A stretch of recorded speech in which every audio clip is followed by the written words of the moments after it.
Hello and welcome to Art Studio Nagoya. In today's video, we're going to be talking about a photo book to talk about a photographer. The photographer is called Ihei Kimura. Kimura Ihei in Japanese, they put the family name first, and is one of the fundamental names of Japanese photography. That's why I want to talk about him. So he was born in 1901 in Tokyo, and he dies in 1974, I think, in Tokyo too. So he's been dead for a while. He's a big name, or he was a big name, and I think he's important for us now for two reasons. One, because he and a small group of photographers changed the way photography was made till that point. Like I'm talking like really historical photography in Japan. They were a generation that they have some kind of ideas of how photography should be, and they revolutionized the photography. So some of the photographers, Japanese photographers that you may like nowadays, their origins are in somehow related with these photographers, this generation of photographers. And there is two names that are very important. One is Kimura Ihei, and the other one is Kendomon. Both kind of the same level, and both in their own way revolutionized Japanese photography. So it's good to know both names. They are very important if you want to learn about Japanese photography, history, and so on. And they have a little bit different styles. I think Kimura is a little bit more clean. They both have this kind of style, a little like journalistic. But they are both really amazing photographers, of course. And the other point why they are important is because they both have like I think other people made it, but there is a award in Japan that have their names. Okay, there is the Kendomon Award and the Kimura Heiya Award. Award is Sho in Japanese, so Kimura Ihei Sho. And if you take it online, the Wikipedia and so on, and you see the winners through the years of this contest, you're gonna find very important names of photography there. So for me, it was a very important source of learning about photographers. I just check the list, get the name, and Google the name, and start to learn about many photographers.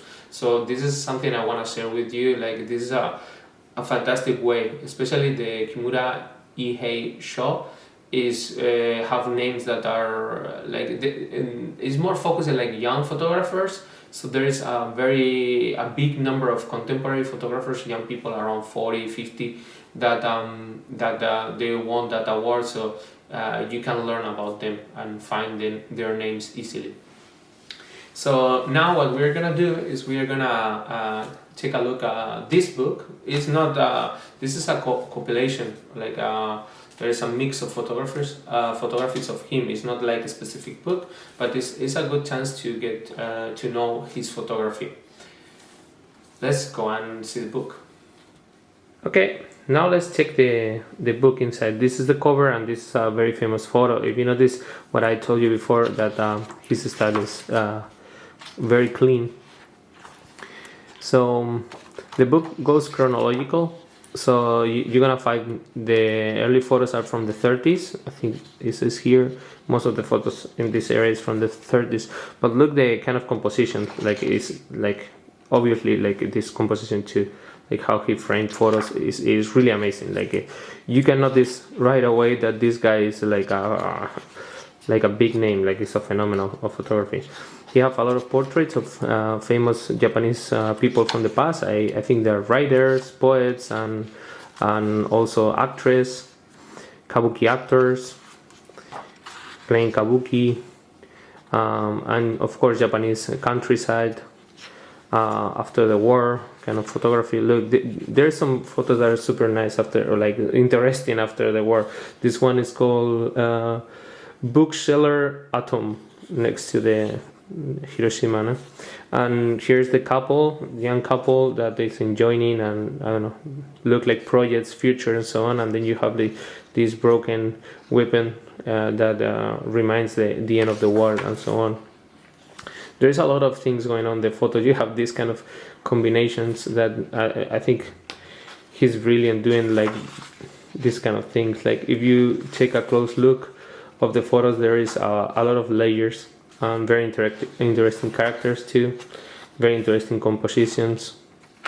It's a classic photographer. The compositions and the style is amazing.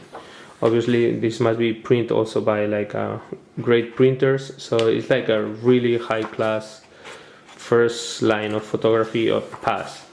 And for us also it's an interesting document because it's a kind of life that doesn't exist anymore. So he also went to Europe, to France. So there is a section of the book where he's doing what he does, but in France, which is kind of more familiar to us. But you still can see like he's an amazing photographer, Cartier-Bresson. So yeah, I thought this was Spain because have totally the look of Spain, but it's Rome actually, Italy. So then he went to China too. So you see it like very documentary photography, like going to different places and documenting the life of people there. That now we are very used to this, but back in the days in Japan, this was like groundbreaking. It was like really something very modern, and also his style, you know, like I see other journalists, photographers of the past, and they have like more like a kind of rhetoric kind of making image. They look very too sweet. You know, there is something this, I don't know if we can put it in YouTube. Maybe I have to cut there. So he's very contemporary in the way he frames and the way he makes photography. So this is basically some of like a summary of photos of this book. I don't know the title actually because I cannot read this one, but well, you can find any kind of book of him. It's gonna be a good book. So this is gonna be the end of this part. I hope you like the photos. Hello, I hope you like the book. So this is gonna be the end of the video, and I want you to know that I will keep doing videos from books, Japanese photographers, because I think there is very important.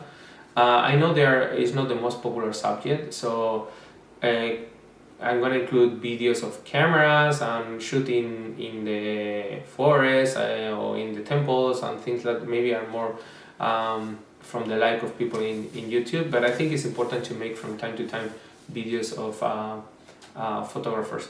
And actually, I have some videos prepared, but I didn't release the videos because I wanna like include from time to time a video of a book.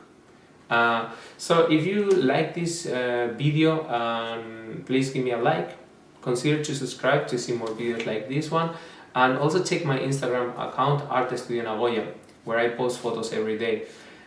So thank you for watching and see you in the next video. Bye.